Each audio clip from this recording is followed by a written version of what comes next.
There are many things in the world which we know exist, not because we can directly perceive them, but because we can experience their effects.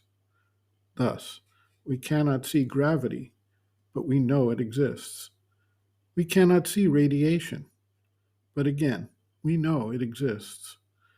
As we continue to develop powers of the vital and mental planes, we begin to recognize that there are many pressures of feelings, of emotions, of thought, of willpower, which are not perceptible directly, but which we understand by their impact upon us.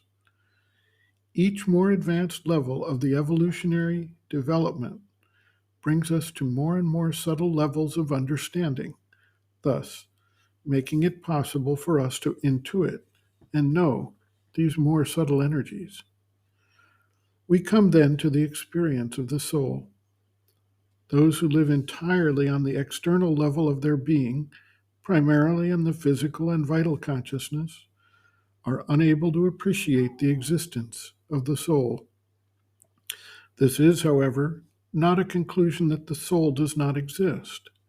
Rather, it is a declaration of the limitations of the ability of those individuals at that stage in their development to relate to the soul experience.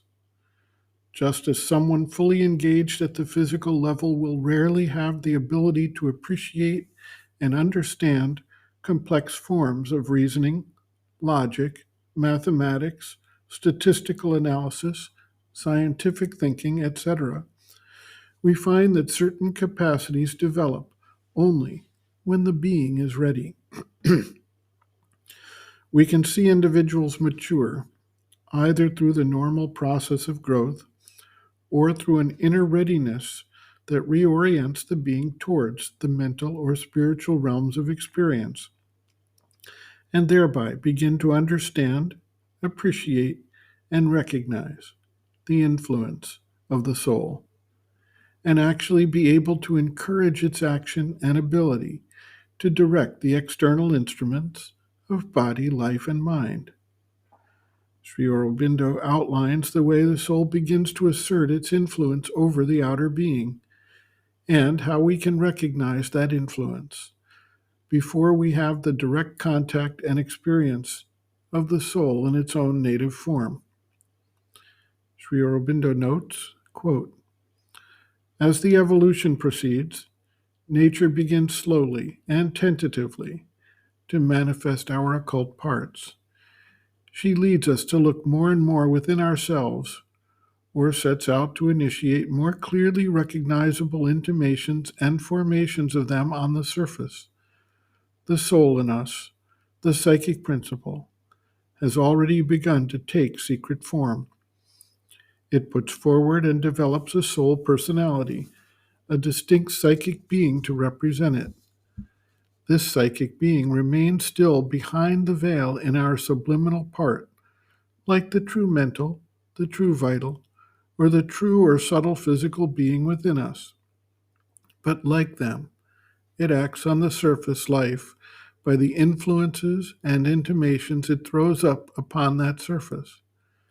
These form part of the surface aggregate, which is the conglomerate effect of the inner influences and upsurgings, the visible formation and superstructure which we ordinarily experience and think of as ourselves.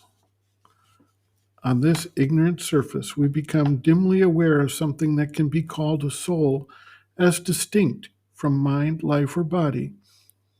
We feel it not only as our mental idea or vague instinct of ourselves, but as a sensible influence in our life and character and action. A certain sensitive feeling for all that is true and good and beautiful, fine and pure and noble, a response to it, a demand for it, a pressure on mind and life to accept and formulate it in our thought, feelings, conduct, character, is the most usually recognized, the most general and characteristic, though not the sole sign of this influence of the psyche. Of the man who has not this element in him, or does not respond at all to this urge, we say that he has no soul. For it is this influence that we can most easily recognize as a finer or even a diviner part in us, and the most powerful for the slow turning towards some aid at perfection in our nature. End quote. Reference Sri Aurobindo and the Mother, The Hidden Forces of Life, Chapter 2, Hidden Forces Within, pages 46 to 47.